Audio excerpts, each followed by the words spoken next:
Law പോയിന്റിനെ കുറിച്ചല്ലേ പറഞ്ഞു വന്നത്. അപ്പോൾ നമുക്ക് ആതിര ടിയിലേക്ക് പോകാം. Note the low point.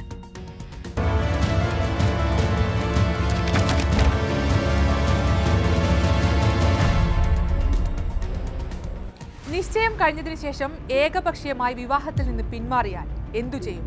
അത് വധുവിന്റെ വീട്ടുകാരോ വരന്റെ വീട്ടുകാരോ ആകട്ടെ, പരാതി കൊടുക്കാൻ കഴിയുമോ?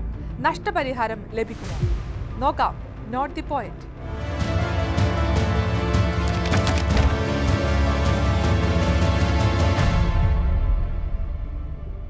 അപൂർവ കാഴ്ചയല്ല ഇത്. നിശ്ചയം കഴിഞ്ഞ ശേഷം വിവാഹത്തിൽ നിന്ന് പിന്മാറി നാം കണ്ടും കേട്ടുമറിഞ്ഞ നിരവധി അനുഭവങ്ങൾ ചുറ്റിലുമുണ്ട്.